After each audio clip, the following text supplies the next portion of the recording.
Tourism has always been a major part of Florida's legacy, and St. Lucie County is very much part of that tradition. But have you explored all that St. Lucie County has to offer? From professional sporting events to pristine waters and secluded environmental preserves, from marine education centers and museums to diverse cultural festivals, St. Lucie County has something for everyone. So join us as we vacation in our own backyard and send you postcards from home.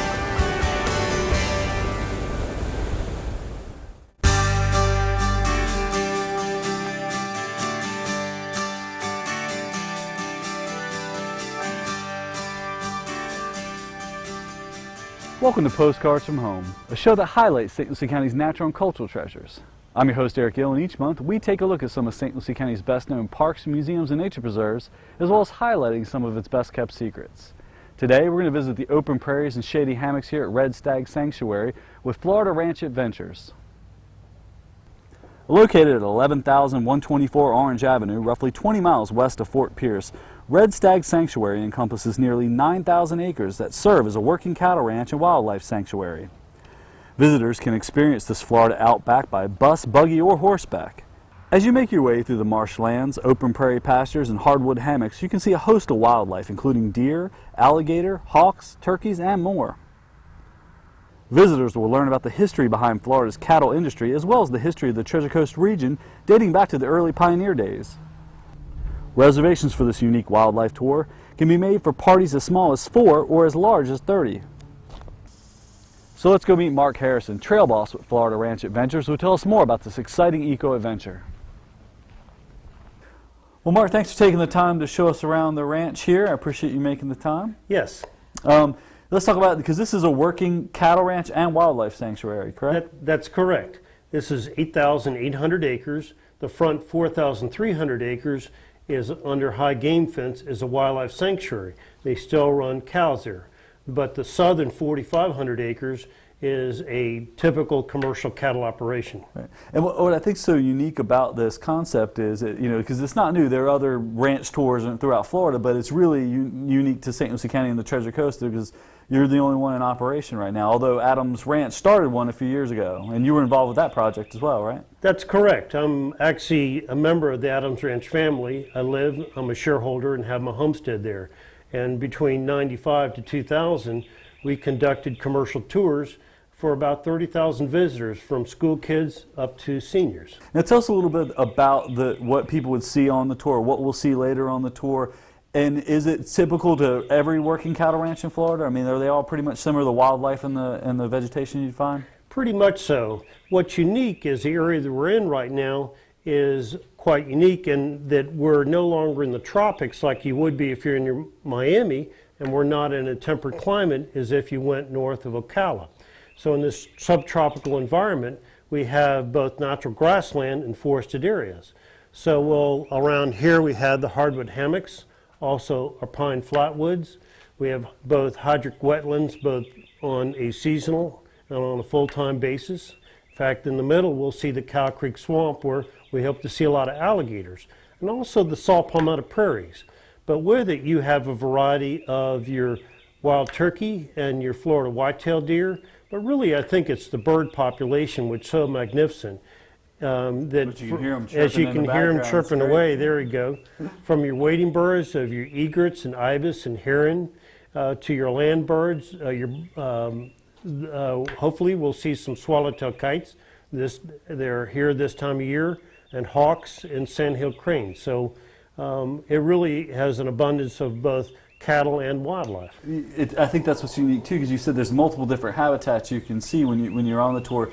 Now the tours you have what you call the Armadillo, right? That's correct. It's a unique vehicle. Before on the Adams Ranch, we took old school buses, but those are really set up for school kids. Yeah. Whereas now, as we go further out in the woods, we want something which is going to be open air so you can hear, smell, and really get all your senses. Yeah. The seats are larger, but we only take 12 people at a time. So we're really doing things that are more exclusive, and we can give a better presentation. Sure, and I imagine it makes for a more intimate tour too, because you can interact one-on-one with the folks that are on the tours. Absolutely. It's important for people to see what the real Florida is all about. Yeah, and it isn't just an education about cattle history. You try to inject some some history about the land and the Treasure Coast area. Well, it really is, because our true, authentic cultural and natural history is a true story unto itself. We're kind of the opposite of Disney. Disney does a great job, but it's fantasy. But, you know, so much of our Florida cultural and natural history is misunderstood. A good example would be our Florida state tree is a sable palm. Well, palms have fronds where trees have leaves, so our Florida state tree is not really a tree. Or even the Seminole Indians, a lot of people would assume those are the original Native Americans, but they're not. So a lot of it is in a comical way, in a good way, so people to really understand, you know, what this land is. And if people are not from this area or moved in this area, or even from this area, they have a better sense of place. This is the uniqueness of my place I live, and this is our real cultural and natural history. Sure. Now, when you do the tours, you've got the buggy, but I know you've also started doing tours on horseback as well. That's correct. That a lot of people, that we can cover a lot of areas going inside these hammocks with a horse that we can't with a vehicle. But we also have a 28-passenger bus, so when we have larger groups, we can take them out. But definitely the Armadillo is a superior, one-of-a-kind, and people wanted a unique experience of not just the same old thing. Sure. And like the groups can be as small as 5 and as big as 30-ish, but 30-ish, yeah, but we really prefer to try to keep it around 12 people. Then we can do it on the Armadillo. Then we can really have a better, more intimate experience. Sure. And the tours usually go out either early morning or in the evening, and that's because that's the best chance to catch wildlife? It really is. That's why the middle of the day, your cattle and your wildlife go back in the hammocks, and early in the morning or late in the afternoon is when they come out. So we have a better probability of seeing our wildlife and also our cattle. Yeah, yeah. Well, I'm originally from North Carolina, which has multiple seasons. Florida, I think, really has 2 seasons, warm and hot. But is there a better time of the year to come, or I imagine it's a different trip every time? We see different things at different times of year. Like, for example, right now we hope to see some of the prairie iris, which is, I think, the prettiest for wildflowers. We've seen the return of the swallowtail kites. That our change of season is more subtle, but is very distinctive things happen. That really between, call it November to May, is a better time of year. It's drier, it's cooler. Where certainly if you come out here in the summertime, it's very dynamic, but it's hot and it's buggy. Sure. So really our best season is during our cooler climate. Sure, but I imagine even in the summer months, you're still going to see wildlife. You're still going to see wildlife, and especially in areas where it's not hunted and there's no hunting pressure. Sure. Speaking of the hunting now, are there leases available for folks to come out and hunt wild boar or turkey? Or there are. That the hunting leases are an important income source to this and other ranchers. But we typically give someone a 1 to 3 year lease, and they're given certain quotas, and they're less likely to overharvest. Sure. But it's a really cultural heritage, and but really more and more a lot of our hunters, it's more the recreational for them, that they may live in the Treasure Coast in the city and come out and place to escape on the weekends to have the real Florida. But it also has to do with management too. You know, the pigs aren't native to this area and they do a lot of damage, so they've got to be controlled. Exactly. So, and they don't really have any natural predators out here. That's correct. Man's the only predator. So if we don't keep them under control, they'll get too many and they'll really tear the place up. Yeah, we've seen that on some of the county lands, even out at the airport. Where there's trouble with trying to trap them because they get smart and they figure out how to get around the traps even. They do. Natural selection working against you. Exactly. Well, what are people most surprised when they come out here and take the tour? What are the things that jump out to them? Well, probably a lot of them when they don't equate ranching and Florida together. But in fact, this is where cattle ranching started for North America. Close to 500 years ago, when the Spanish explorers brought the first cows and horses and pigs into the continental United States. Also, the land itself, by having these both natural grasslands and forested areas, are really ideal for raising cattle. So that's why it's especially when visitors come, they don't expect it, but once they see it and experience and learn about it, they understand why this is just a tremendous area to raise cattle. Now, what has surprised you doing these tours? I'm sure you learned something from the people that come out on these tours, and you see something different every day, I'm sure. I really have, not only seeing different things, but learning of different things. For example, right now we should see the Florida pawpaw, which is actually a very rare plant. Now, I've seen it all my life being out here on the ranch, but sometimes it takes other people that are experts to tell what we don't have. The same thing is how some people come out here for just a variety of different things, of just really the simple things of just not just seeing the wildlife, but a lot of them just to see these beautiful vistas of the grasslands with these natural wooded areas. So, you know, to me, the more I do these tours, I could be sitting in an office, but this is really just a beautiful way to pass my time and to meet new people and really find out interesting things. A good example would be a few weeks ago, I graduated from the University of Miami, and I asked the tourist, because he was also a graduate in the University of Miami, and I said, do you know why their team name is the Hurricanes, but yet their mascot is the ibis? He said, yes, because they're the last bird to leave and the first bird to return after a hurricane. Then he asked me, do you know why their colors are orange and green? I says, no, I didn't know. From the orange tree, from the leaf, and from the fruit. So it's something that I continue to learn from my visitors that come. Sure. But also my wife and I, we did the Florida Master Naturalist program because it is important that we do disseminate the correct information and really find out a lot of things I didn't know. Like when I was growing up, the Florida state flower was the orange blossom, but now we realize it's the yellow tick seed. So there really is, it's a continuing, you know, to learn more and more things about, you know, this area, which is so unique and have a better sense of place. Sure. Now, when you're driving out on these trails, do the animals get spooked? Do the deer get spooked, or are they kind of used to it? They're getting used to it. Yeah. They see that in an area where there's no hunting pressure, then and it's a real win-win.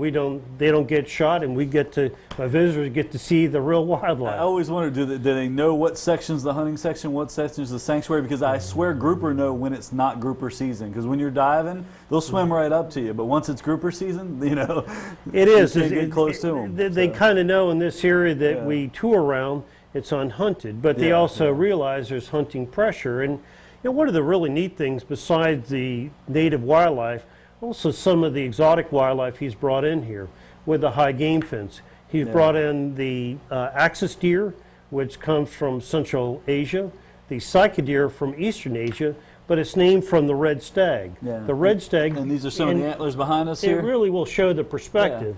This is from a Florida whitetail deer, and it would be a nice size one. That would be a 10-pointer. Yeah. So that would be a real beauty, but full grown, they're maybe 180 to 200 pounds. The other ones we have the axis deer. The beam is about the same, and they don't have as many tines, but it's very magnificent because he's got those long tines. And actually when they run, they go through the woods, they got to pull their head back. Whereas the red stags, which are just magnificent, but you can see in perspective how large, you know, those antlers are. Yeah. They're actually closer related to the North American elk than they are our Florida whitetail deer. In the late fall, early winter, when they're in their rut, they'll bugle like an elk. But I've been out here at night, and we've had some people, and they wonder if some aliens have landed. But again, that's really what makes one of our tours so dynamic, is because of, you know, an area where there's a sanctuary to see the deer, but also because we've got good roads. Also, a real help has been that having these cattle guards, so I'm not opening and closing gates. Yeah. And having a beautiful pavilion like this to have our barbecue. So, you know, to me, this is just really an ideal way to bring people out here. And I'd much rather be doing this than selling real estate.